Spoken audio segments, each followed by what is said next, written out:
surgery dun sa aming doktor. Sabi nung receptionist, late na, but ngayon mo lang pinapa-schedule yung vaccine ng anak mo. Pinagalitan pa niya ako, guys. Anyway, can you see the duck? Ay, they're good. This is up, this is down, this is down, this is up, this is up, this is down.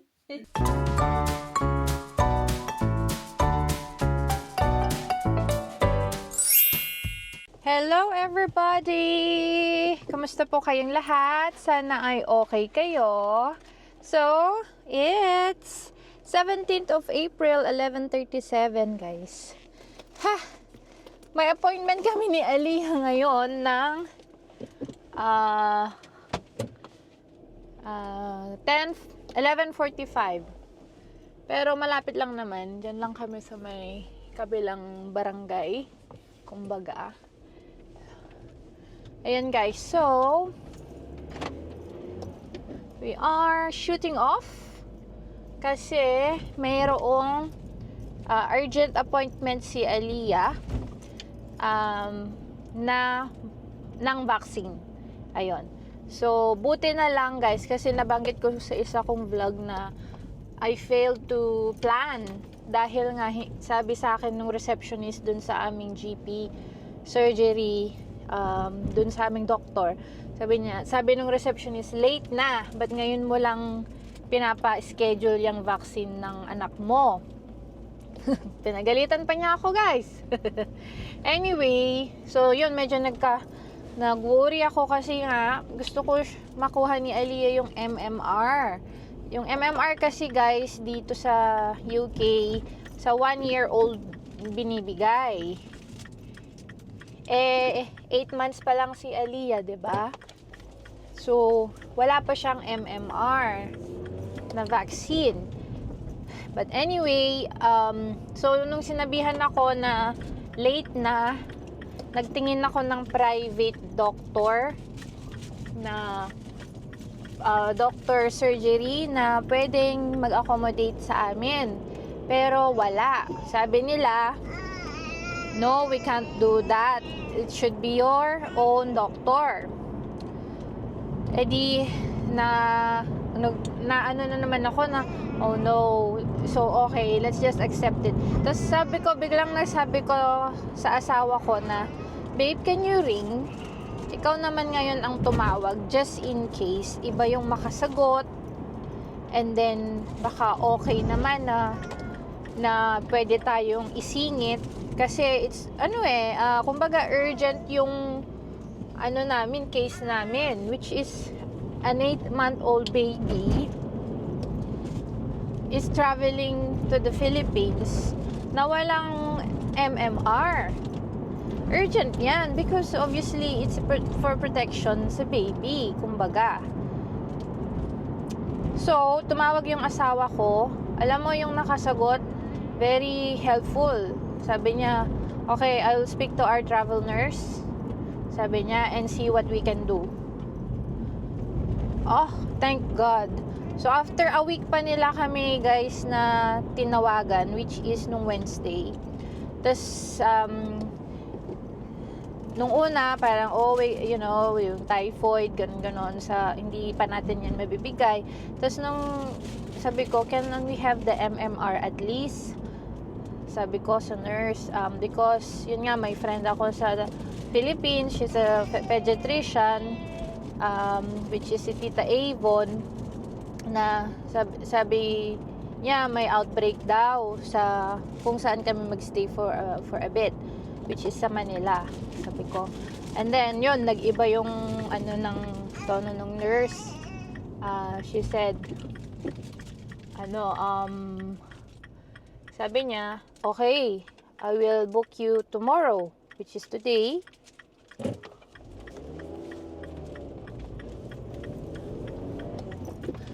Sabi niya, can you bring Aliyah sa surgery ito, which is dito nga yung pupuntahan namin. Hindi ito yung dati, yung lagi naming pinupuntahan eh. This is not the GP surgery namin, hindi. So, siningit lang kami dito kasi siguro mayroong available.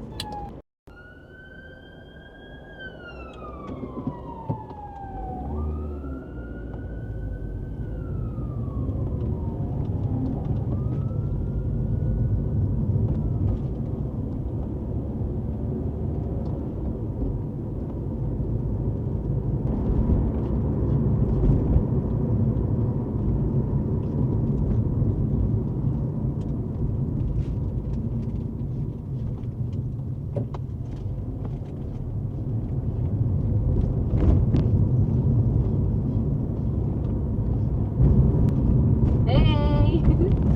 Tapos na guys yung vaccine ni Aliyah. Time check, 11:54. Sobrang bilis. It's like 10 minutes with the nurse. Ganun lang siya kabilis. So now we're going to town. Guys, so ngayon naman kukuha tayo ng vitamins ni Aliyah. We are going to get vitamins for her.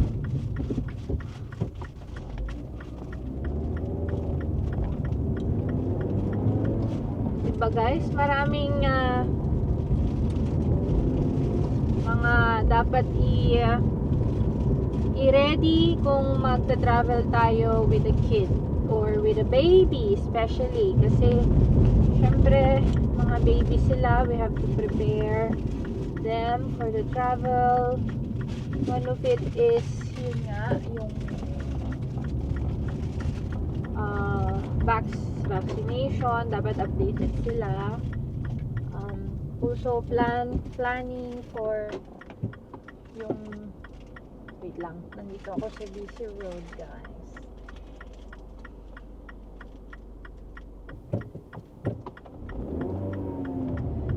Planning for kung paano sila pakakainin. So ako, it was advised na i-breastfeed ko na lang siya during the travel, and then yung ready-made na milk na lang yung ibibigay ko sa kanya if in case she needs top up.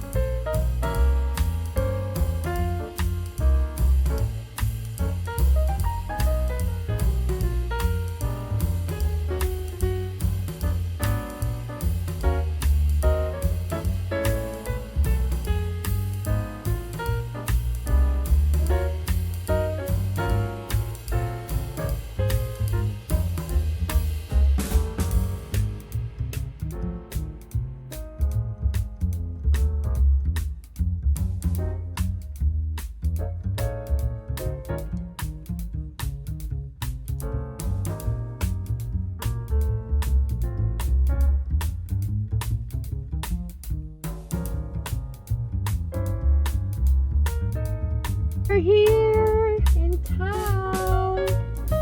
Wait lang, may gagawin lang ako konti. Magsusuklay kasi syempre hindi na ako masyadong nakapag-ayos kanina kasi nagmamadali na kami ni Aliyah. Buti hindi kami na late. Malapit lang naman kasi. Tsaka sobrang dry ng skin ko guys dito sa kamay. Kasi malamig pa rin kasi ngayon. Ayan. Though, ang saya kasi yung mga tao, makikita mo, they are dressed for the season, like spring, summer na. So, wala nang mga naka-coat, gano'n. Anyway, let's go guys! Tara sa town! Hello guys! So, na-stuck kami ni Aliyah dito sa kotse. Because,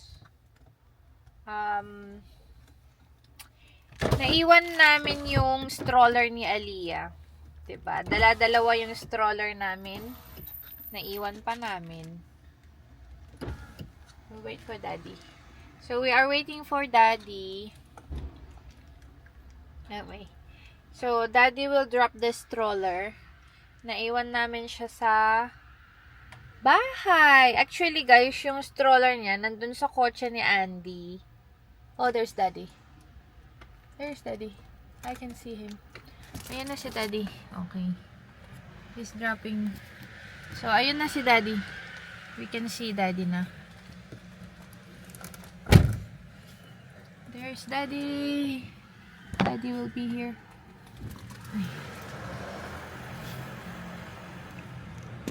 Ayun si Dad.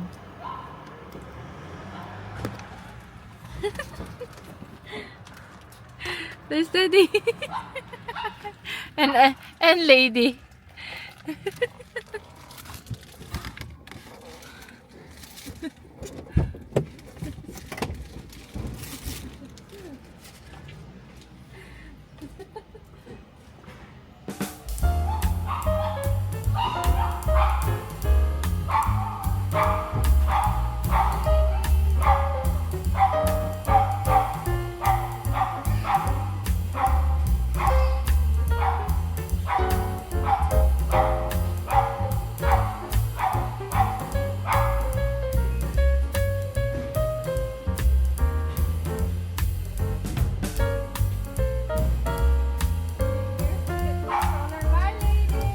Can you see the duck?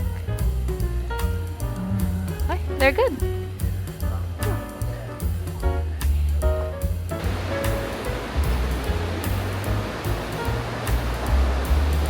No fishing. Elia, can you see this one?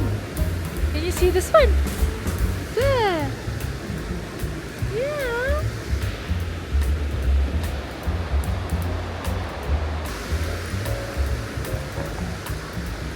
You see this ones.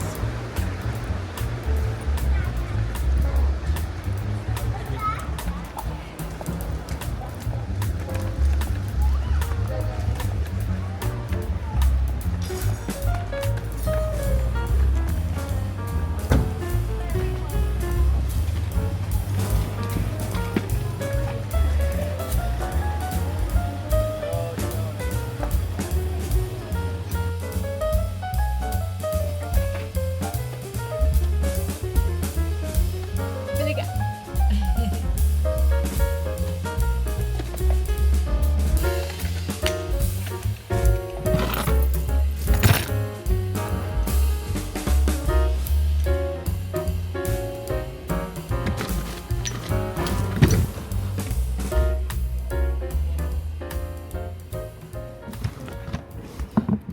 Okay, guys.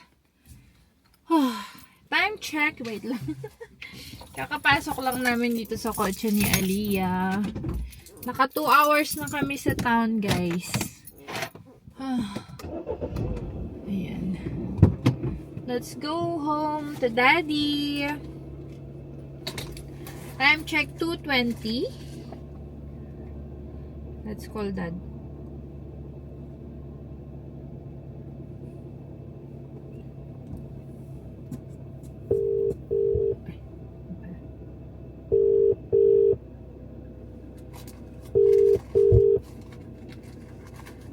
Hi, babe.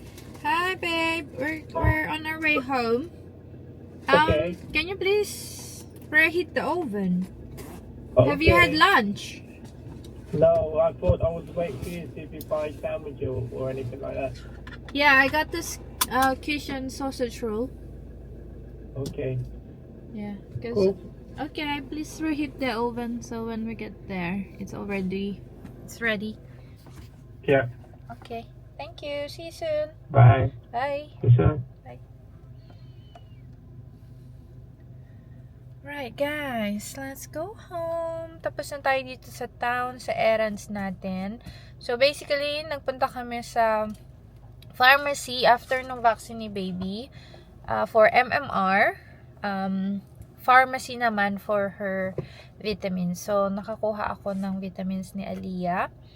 And then, nagpunta kami sa jewelry shop. Oo, let's go. Para ipa-adjust ko yung aking wristwatch na hindi na masikip, medyo masikip sa akin. So, pina-adjust ko. Kukunin ko siya next week. Buti na lang, pinagawa ko na ngayon. Akala ko makukuha ko agad. Yun. And then, we went to, sa mga shops lang. And then, ayun, nabudol na naman si Mami. Anyway, guys, let's go. So, guys, nandito na tayo sa bahay with Aliyah. And look at Aliyah, oh. She's ready to take her Calpol. Ayan. Bigyan natin ng Calpol si Aliyah because she has a bit of temperature. Mo? Very nice. Mo? Good girl. Wow.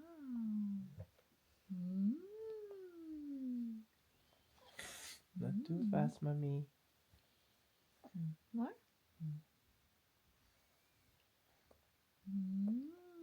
Good girl. Good girl. Strawberry, isn't it? Strawberry, just like your milk stick. Wow. Good girl, Leah. Good Just girl. like your Come on. milk stick. Come on in. Oh, put it on your mouth then. Oh, she's gonna do it herself. Oh, oh, oh, oh, oh, oh, oh, oh, oh, oh.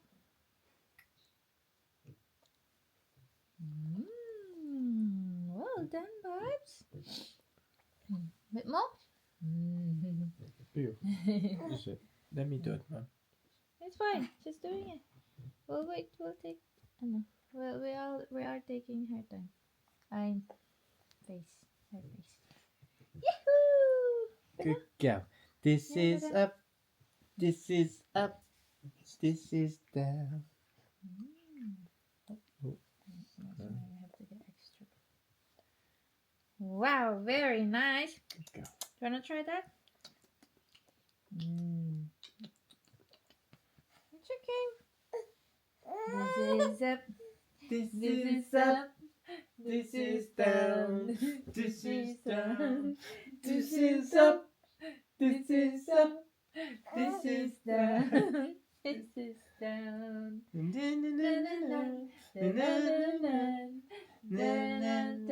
around. This is up and up and up and up and up and up and down. This is up. This is down. This is down. This is up. Up quick. Um. Good catch, mum. All over the carpet. Ladies like. What's happening? It's there, mum. Oh, it's right by your knee. What would that? Hi guys. So, time check. It's 7 o'clock in the evening. Nagpe-prepare ako ng dinner. Una yung dinner ni Aliyah. Broccoli. Ayan, steamed broccoli ang ating ibibigay kay baby. So, actually guys, in the past 5 days, si Aliyah ay refusing formula milk. So, di ba combi feeding kami? So, during the day, I give her formula para makapag-rest naman ako. And then, in the evening, dun yung I give her breast milk. Ang nangyari kasi guys, dalawa yung bote niya. So, ito yung bote niya noon, since baby siya, which is the mom bottle.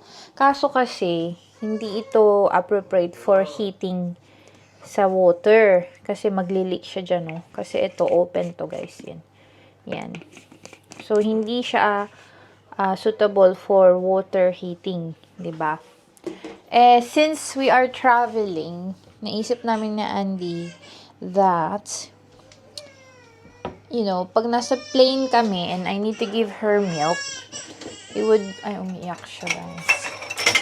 It would be easier for me if I have a different type of bottle, which is yung hindi magli-leak, which is ito nga, Tommy TP. So, ang mami, syempre, umorder sa Amazon. Bumili ako ng 6 na bote just to have enough bottle for when we are on the plane. So, hindi ko alam kung dahil doon sa change of bottle, yung pag-refuse niya ng formula, or dahil sa dinamihan ko na rin yung times na kakain siya. So, I've made it like 3 times a day now. So, ang nangyari, tumawag ako dun sa health visitors namin, yung mga nurses na nagtitingin sa mga babies, and then nag-respond sila sa akin. Tinawagan nila ako. So, sabi nila, tumawag yung health visitor sa akin. Sabi niya, then nakita din niya sa record namin, pupunta kami ng Philippines. So, first, sinabihan niya ako regarding water na gagamitin sa Philippines. Sabi niya, so how are you gonna give her formula when you get to the Philippines? Sabi ko, I'll buy mineral water. Sabi ko, kasi yun naman yung kinalakhan natin, 'di ba? Mineral water yung binibigay sa mga bata dyan. So sabi niya, oh no, sabi niya, baka masyadong mataas yung sodium and sulfate na ibibigay na nasa mineral bottle, water, sabi niya. So, sabi niya, i-check mo yung nasa bote. Sabi niya, dapat, sinulat ko dapat ang sodium level is below 200 milligrams per liter, at saka yung sulfate is not exceeding 250 milligrams per liter. Yung sulfate level niya, and it must be boiled. Yun. So, sabi ko, in the Philippines, we do not drink tap water from the here, sa faucet. Kasi kami, kahit si Aliyah, dito kinukuha yung tubig niya, and then nilalagay namin dun sa machine niya, prepping machine, and then may filter. Sabi niya, just boil the filtered water from the water station. And then, yun na lang yung ibigay mo kesa yung mineral water, sabi niya. And then, on your way sa plane, give her the pre-made milk. So, yun yung nakabote, guys, na pre-made na siya. So, which is here. Ito, meron na ako ditong nabili. So, ito, pre-made na to, isasalin mo na lang siya sa bote. Yun nga, ang nangyari is, yung refusal ni Aliyah sa food. Sabi niya, at this time, o yung age ni Aliyah, it's very normal for them to refuse the milk. Because, nga, nag-start na silang kumain, and then then nila kinukuha yung nutrients nila. So, parang transition period, sabi niya. If ayaw niyang mag-milk, don't force. Sabi niya, just encourage her to drink, but don't force her to drink. And also, sabi niya, give her food 3 times a day. Ayan. Kaya, as much as possible now, I give her breakfast, lunch, and yun nga, yung dinner. So, ang dinner niya tonight is mashed broccoli, di ba? So, yun guys, yung update for today. Ayan. And then, tomorrow is Good Friday.